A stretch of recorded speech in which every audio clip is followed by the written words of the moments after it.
जय श्री कृष्णा। राधे राधे। सनातन धर्म में मीट मछली खाना यानी मांसाहारी चीज़ों का आहार करना सबसे बड़ा पाप माना जाता है। जो लोग इस तरह का आहार विहार लेते हैं वो पापी दोषी माने जाते हैं। और ख़ास करके हिंदू के सारे धर्मों में स्पेशली फेस्टिवल ये सब चीज़ों से भी बहुत सारी चीज़ों को दूर रखा जाता है। अक्सर जो लोग कहते हैं ना इस तरह का आहार विहार लेते हैं वो पापी कहलाते हैं। और वैसे ही सात्विक और तामसिक तरह के लोगों की तुलना की जाती है। जो लोग आहार विहार उस तरह का लेते हैं वो लोग तामसिक प्रवृत्ति के होते हैं, लेकिन जो सात्विक भोजन लेते हैं, जो शाकाहारी भोजन लेते हैं, जो शुद्ध भोजन लेते हैं वो सात्विक प्रवृत्ति के होते हैं। ये सब सारी चीज़ें तो हो रही है, लेकिन क्या आपने सोचा है कि हमारी ही संस्कृति में, हमारी ही धरोहर में, हमारे ही मंदिरों में कई ऐसे जगह हैं जहाँ पर मांस मछली को प्रसाद के रूप में बांटा जाता है। मांस मछली को ही चढ़ाया जाता है प्रसाद के रूप में। हम अक्सर सुनते हैं कि हम भोग में लड्डू पेड़ा नारियल चढ़ाते हैं, लेकिन बहुत ऐसा सुनने को रेयर ही मिलता है कि हम मांस मछली भी चढ़ाते हैं। लेकिन क्या करें, हमारा समाज ही ऐसा है, हमारी संस्कृति ऐसी है, हमारी रूढ़िवादी विचार ही ऐसा है। आइए हम समझने की कोशिश करते हैं और जानने की कोशिश करते हैं कि भारत में ऐसे कौन कौन से राज्य में कौन कौन से ऐसे मंदिर हैं जहाँ पर ये प्रसाद के रूप में लोग चिकन बिरयानी मटन सारे चीज़ों का चढ़ाते हैं। यहाँ पर भी यानी पशु बलि भी की जाती है। उनमें सबसे पहला मंदिर आता है कामाख्या मंदिर। कामाख्या मंदिर गुवाहाटी में है। कामाख्या मंदिर आप बहुत अच्छी तरीके से जानते होंगे कि कामाख्या मंदिर इतनी फेमस है जिसकी कोई कल्पना ही नहीं की जा सकती। वो माँ जब पीरियड्स में होती है तब से यह कामाख्या मंदिर और ज़्यादा फेमस हुआ है, क्योंकि उन दिनों कामाख्या मंदिर केवल 2-3 महीनों के लिए बंद रहती है। और ऐसे समय में बहुत सारे अघोरी तांत्रिक रिद्धि सिद्धि ऋषियाँ उस समय आते हैं और तंत्र मंत्र विद्याएँ हासिल करते हैं। और उस समय वहाँ पर पशु बलि की जाती है, पशु हत्या की जाती है और वहाँ पर चढ़ाते हैं और लोग श्रद्धालु उसको बना करके खा भी लेते हैं। ऐसी स्थिति है। दूसरी सबसे बड़ी मंदिर है विमला देवी मंदिर। जगन्नाथ मंदिर तो आप जानते होंगे, जगन्नाथ मंदिर कितनी फेमस मंदिर है, कितनी पावन मंदिर है। चारों धाम में से एक धाम है हिंदुओं का। वहाँ पर भी जगन्नाथ मंदिर के पास जो विमला मंदिर है वो वहाँ पर स्थिति बताई गई है कि वहाँ पर भी लोग खास दिनों में मांस मछली चढ़ाते हैं और वहाँ पर ये परंपरा के रूप में देखते हैं और चढ़ाते हैं, बकरा काटते हैं और उसका सेवन भी करते हैं। तीसरी सबसे इम्पोर्टेंट मंदिर है, खास करके जो यूपी की है, वो मंदिर है तरकुला देवी का मंदिर है। तरकुला देवी मंदिर गोरखपुर में स्थित है। वहाँ पर ऐसा कहा जाता है कि जो प्रसाद के रूप में अक्सर खिचड़ी बांटी जाती है, लेकिन कुछ खास दिनों में कुछ ऐसी बातें, ऐसी मान्यता है कि वहाँ पर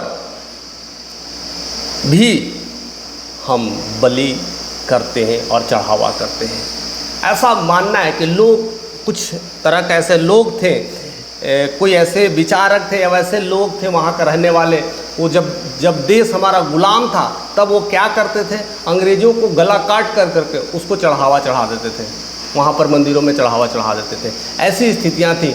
जब बाद में ये पता चला था तो अंग्रेज़ ने उन्हें फांसी की सज़ा दी गई और कई बार वो फांसी की सज़ा देते देते 6 से 7 बार ऐसा लिखा गया है कि वो बच जाया करता था।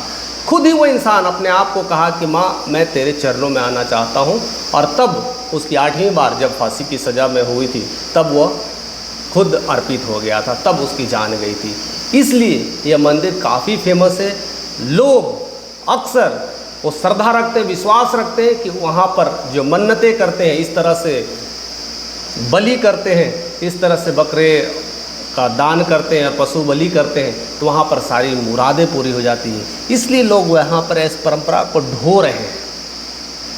नेक्स्ट मंदिर है जो खास करके अलग तरीके का फेमस है, जो मैं अक्सर सोचता हूँ कि ऐसी भी चीज़ें हुआ करती है क्या। वो है तमिलनाडु में। वो मदुरई के एक छोटे से गांव है जिसका नाम है वड़कमपट्टी। वड़कमपट्टी में एक मंदिर है मुनियादी देवी मंदिर, जिसको मुनियादी भगवान के नाम से लोग जानते हैं।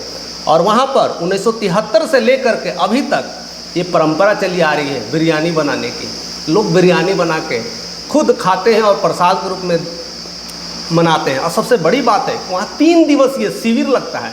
जैसे पूजा की जो शिविर लगती है वो 3 दिवसीय पूजा का कार्यक्रम चलता है, और उस पूजा के कार्यक्रम में करीब करीब 200 से 300 केजी का कहते हैं ना कि चावल राइस है तैयार किया जाता है। उसमें करीब 200 बकरियां कटती है, 600-700 मुर्गे कटते हैं, एक साथ बना करके बिरयानी तैयार की जाती है और वही प्रसाद के रूप में सबको दिया जाता है। ऐसी वहाँ की मान्यता है।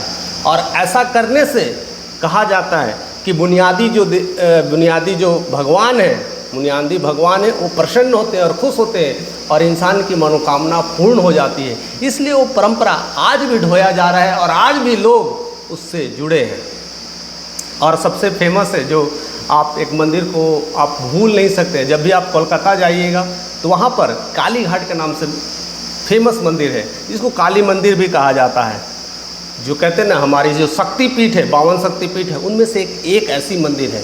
वहाँ पर भी पशु बलि को बहुत ज़्यादा बढ़ावा दिया जाता है और हर साल जो डाटा के अकॉर्डिंग्स बताया गया है कि 400 से 500 बकरे की बलि होती है, यानी प्रतिदिन 1 न 1 2 बलि हो ही जाती है और वह धीरे धीरे बढ़ती ही जा रही है। वहाँ पर भी लोगों का विश्वास है। लोग तंत्र मंत्र और सिद्धियाँ के लिए कैसे पश्चिम बंगाल जाने जाते हैं, ज़्यादातर तंत्र मंत्र की विद्याएँ जो सीखते हैं वो ज़्यादातर बंगालों में सीखे जाते हैं। वहाँ पर अभी भी अंधविश्वास के बंधन में लोग जकड़े हुए हैं और उसी जकड़ की वजह से ये सब सारी पशु बलि की हत्याएँ की जा रही है और अपनी तंत्र विद्या को सिखाया जा रहा है और सीखते हैं।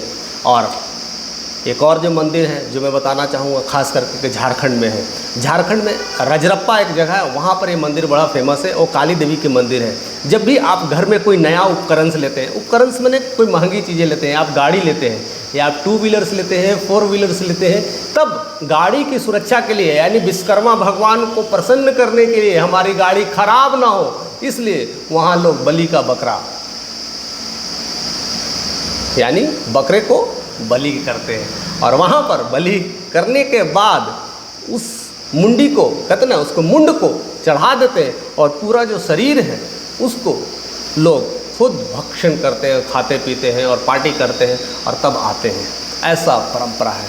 ऐसे और भी बहुत छोटे छोटे मंदिर हैं जहाँ ये सब सारी प्रथाएं चला आ रही है और ऐसी ही प्रथाएं बढ़ती ही जा रही है। कहीं छोटे मंदिर है, कहीं बड़े मंदिर है और भी छोटे छोटे इलाकों में ये सब सारी चीज़ें दकियानुसी विचार से चली आ रही है। कभी कभी मैं सोचता हूँ कि अक्सर ये होता क्यों है, आखिर हम कर क्यों रहे हैं। तो मैं अपने विचारों से मैं देख पाता हूँ कि जब मैं छोटा था तब से अक्सर गाड़ी घर में आती थी या कोई लेता था आसपास के मोहल्ले के लोग तो बकरा लेकर के आते थे, कहते चलो रजरप्पा वहाँ पर पूजा करेंगे तो गाड़ियाँ बहुत ज़्यादा दिनों तक चलती है, विश्वकर्मा भगवान प्रसन्न हो जाते हैं। मैं भी देखा तो बच्चे जब देखते हैं ना वही सीखते हैं। अब पता नहीं कैसे चल रही थी, क्या है कोई नहीं जाना नहीं, बट खाने का चीज़ है, खाने का मज़ा लेना है, एंजॉय करना है और वो परंपरा आज भी लोग ढो रहे हैं। मैं कई लोगों से पूछता हूँ कि क्यों है, बस उनके पास कोई जवाब नहीं होता और ये परंपरा चल रही है। यानी कई सारे जो विचार हैं जो पुराने ज़माने से जो परंपरा ढोए जा रहे हैं और अभी भी ढोए जा रहे हैं और चल ही रहा है। कभी कभी तो लगता है कि यह इंटरटेनमेंट का एक साधन है और खाने पीने के नाम पर यह ऐसी पूजाएं की जा रही है जिसके वजह से लोग आज खाने पीने का आनंद उठा सकें।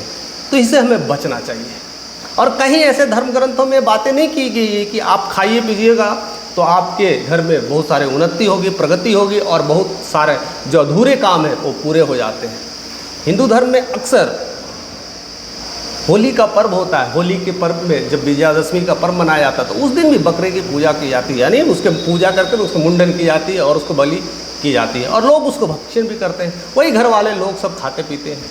कई लोग को तो घर में पूजा पाठ की वजह से कहीं ऐसे मान्यता है कि वो घर के बगल में करें या वैसी अलग से 7 अलग बर्तन की जाती है। कहीं स्पेशली खास करके मिट्टी के बर्तन में सब सारे प्रसाद बनाए जाते हैं। अब देखिए कितनी अजीब बात है, मिट्टी का जो बर्तन होता है वो सात्विक का प्रतीक है, मिट्टी ही सात्विक है।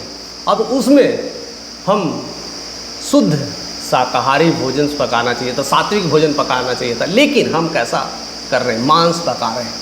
यानी हम कितने तामसिक हो गए हैं, हम कितने कैसे कलंकित इंसान हो गए हैं जिसका आज ना कल हिसाब किताब तो होने वाला है।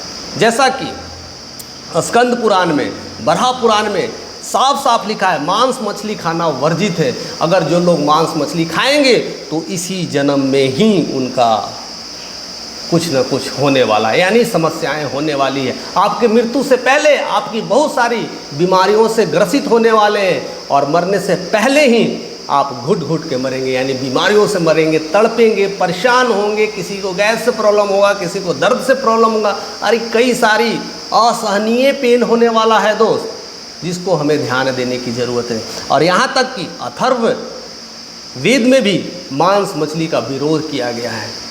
और भगवत गीता तो आप सब जानते ही हैं, भगवत गीता में हर तरह की बातें लिखी गई है। उसमें सात्विक, रासिक, तामसिक लिखे गई है, और उसमें सात्विक जो प्रवृत्ति है उसको बहुत ज़्यादा बढ़ाया गया और बढ़ चढ़ के उसमें बातें की गई है कि जो लोग सात्विक होते हैं उनके जीवन बहुत आनंदमय होता है, जीवन में खुशियाँ ही खुशियाँ रहती है, किसी तरह का संकट नहीं होता है, ईश्वर के सानिध्य में रहता है, बैकुंठ को जाता है, स्वर्ग की प्राप्ति होती है। और वही दूसरी तरफ जो तामसिक प्रवृत्ति के लोग होते हैं, जो मांस मछली का, मदिरा का ग्रहण करते हैं, वो जीते जी ऐसी स्थिति आ जाती है, उन्हें खुद का सूझ बूझ खो देता है। कब रोड पे किधर पड़े मिलेंगे, कैसे लोग कैसे थूक के चले जाते हैं, बोल के चले जाते हैं, कुछ भी पता नहीं है। कहीं भी रोड पे पड़े मिल जाएंगे, उसको कुछ पता नहीं है। यहाँ तक कि देखा जाता है कि वो रोड पे पड़े कुत्ते उससे पेशाब करके चले जा रहे हैं, ऐसी स्थिति हो जाती है। और ये चीज़ मैं ऐसे नहीं कह रहा हूँ, ये चीज़ हमारी आंखों देखी बातें हैं। आप ऐसे जगह पर जहाँ पर ड्रिंक एंड ड्राइव लोग कर रहे हैं, अभी ड्रिंकिंग करके पड़े होते हैं, वहाँ पर ये सब सारी घटनाएं देखने को मिलता ही होगा। ऐसी स्थितियाँ हो जाती हैं, और मरने के बाद भी उसे नरक में वो भोगना पड़ता है, यानी उसे कड़ा के तेल में उसे छाना जाता है, उसे उसी तरह से तपाया जाता है, उस तरह से उसे दंड दिया जाता है, और उस तरह से प्रकोप उसके लाइफ में चलते रहते हैं। खास करके भगवत गीता में सारी बातें लिखी गई है। और ख़ास करके जो आज जो जनरेशन्स हो रहे हैं, आजकल के जो जनरेशन्स देखने को मिलते हैं, खास करके यहाँ तक पंडित लोग भी, ब्राह्मण लोग भी मांस मछली का आहार विहार कर रहे हैं, मदिरा पान कर रहे हैं। ये सब क्या है? यानी उनकी बुद्धि भ्रष्ट हो गई है। अब वो पंडित के नाम पर कलंक रह गया है। उनकी भी स्थिति ऐसी ही होगी, उनकी दुर्दशा ऐसी होगी कि पंडित जो ऐसा आहार विहार करते हैं, उसकी घर में ऐसी ऐसी उत्पीड़न होंगे, ऐसे ऐसे दुख परिस्थितियाँ आएगी, उनकी घर की बहुएं घर छोड़ करके भाग जाएगी, या तो किसी और के साथ चली जाएगी, या तो उनके साथ कुछ ना कुछ ऐसी ऐसी पीड़ा होंगे, या तो अपने जीवन काल में बहुत सारी दर्द भरी स्थितियों से गुजरेगा। ये सब साफ साफ तो अपने ग्रंथों में लिखा गया है। तो हमें ग्रंथ तो सारे कुछ सिखाते ही हैं। हम कहते हैं कि हम सनातन हैं, हम कहते हैं कि हम हिंदू हैं, हम कहते हैं कि हम सारे नियमों का पालन करते हैं, हम पूजा पाठ करते हैं, तो फिर मांस मछली क्यों खाते हैं? क्या हमारे धरोहरों में ऐसी चीज़ें चल रही है, हमारे मंदिरों में ऐसे चल रही है, या पूजा पाठ के नाम पर ऐसा सारी चीज़ें हो रही है इसलिए आप कर रहे हो? अगर कोई मंदिर में चल करके लोग प्रसाद के रूप में बलि कर रहे हैं, यानी पशु बलि कर रहे हैं, तो वो सही लग रहा है, क्योंकि किसी के साथ लाइफ में एक बार ऐसा चमत्कार हो गया है, या किसी गांव में कोई आदमी कोई घर बनाया और बलि बकरा कर दिया, उसको बलि का बकरा कर दिया, और उसको वहाँ पर काट करके डाल दिया और इस तरह से कर दिया, और उसके यहाँ बाय द वे किसी तरह की तरक्की हो गई, एक घर से दूसरा घर ले लिया, या कोई बिजनेस स्टार्ट किया, उससे पहले उसने जानवर का बलि दिया और उसके घर में तरक्की हो गई, यानी एक बिजनेस से दूसरा बिजनेस शुरू कर दिया, तो आसपास के लोग यह मानने लगते हैं यह सिर्फ उसी का प्रकोप है, यह उसी की वजह से इसके घर में तरक्की हो रही है। जब भी शुभ काम करेंगे तो भगवान के निकट सानिध्य में जा कर के जो बकरा है उसका बलि करना चाहिए, पशु का बलि करना चाहिए, जिससे हमारे यहाँ उन्नति होती है। और ऐसा किसी के साथ एक बार चमत्कार हो गया है, वही परंपराएं चलती आ रही है, वही विचारें चलती आ रही है, वही रूढ़िवादिता चलती आ रही है, जो बिल्कुल झूठ है, जो बिल्कुल सत्य नहीं है। सत्य तो वही है जो धर्म ग्रंथों में लिखा है, और लोग उसको ना बोल करके, उसको ना सिखा करके, वो रूढ़िवादी परंपरा को ढोते हुए कहते हैं, उस मंदिर का एग्जाम्पल देते हैं, वैसे मंदिर का एग्जाम्पल देते हैं, और ऐसे महंत का एग्जाम्पल देते हैं जो मंदिरों में बिरयानी मछली का भोग चढ़ा रहे हैं, लड्डू की जगह, मेवे की जगह, नारियल की जगह, खोए की जगह मांस और मदिरा चढ़ा रहे हैं, और वही एग्जाम्पल दे करके हम खुश होते हैं और कहीं ना कहीं हम भी उसके शिकार होते चले जाते हैं, उससे भक्षण करने लगते हैं और हम अपने आप को कहते हैं कि हम गर्व से हम हिंदू हैं, हम गर्व से सनातनी हैं। कैसे सनातनी हो भाई? अगर सनातनी होते, अच्छे हिंदू होते और अच्छे लोग होते, मैं तो ये नहीं कह रहा हूँ कि आप हिंदू हो या कोई भी हो, एक अच्छा इंसान भी होते, तो अपने धर्म ग्रंथ को पढ़ना शुरू कर दें। अपने कुछ भी नहीं पढ़ा तो भगवत गीता पढ़ना शुरू कर दे, स्कंद पुराण पढ़ना शुरू कर दे, बरहा पुराण पढ़ना शुरू कर दे, चारों वेद में से कोई एक वेद पढ़ना शुरू कर दे। अगर आप पढ़ नहीं सकते हैं, इतने भी आप सक्षम नहीं हैं, तो सुन तो सकते हैं। अगर बहरे भी हैं तो कम से कम लोगों को, ऐसे लोग जो पूजा पाठ करते हैं उनके संगत में भी रह करके देख लीजिए, कभी कोई लोग वो ऐसे कामों में किसी का सपोर्ट नहीं करते, उस चीज़ों से दूर रहते हैं। जो लोग इसके दाकैनूसी विचार में फंस गए हैं या दब के रह गए हैं, चाहे वो कितना बड़ा भी क्यों ना हो जाए, चाहे वो कितना पैसा भी क्यों ना कमा ले, उसे वो विश्वास हो जाता है कि एक बार मैंने वहाँ जब पशु बलि किया था तब से घर में मेरी उन्नति हो रही है, और हर साल दर साल, साल दर साल वह यह ऐसे ऐसे कत्लेआम करते जाता है और ऐसे ऐसे गुनाह करते जाता है और ऐसे ऐसे पाप करते जाता है, जिससे वह अपने जीवन के अंत काल तक वह भोगना ही पड़ेगा। चाहे वो बीमारी से भोगना पड़े, चाहे वो दर्द से भोगना पड़े, चाहे उसके बच्चे पाप करना शुरू कर दें, या उसके घर में व्यभिचारणी जैसे बातें होना शुरू हो जाए, या उससे धन की क्षय होना शुरू हो जाए, किसी न किसी रूप में आपकी प्रॉब्लम्स बढ़ते जाएगी और आप ऐसे ही हार्ट अटैक के शिकार होते चले जाएंगे।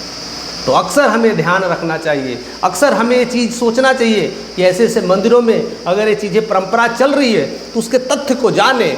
वैसे वैसे जो बड़े बड़े पंडित हैं उनसे शास्त्रों का संवाद करें और उस प्रथाओं को ख़त्म करने की कोशिश करें।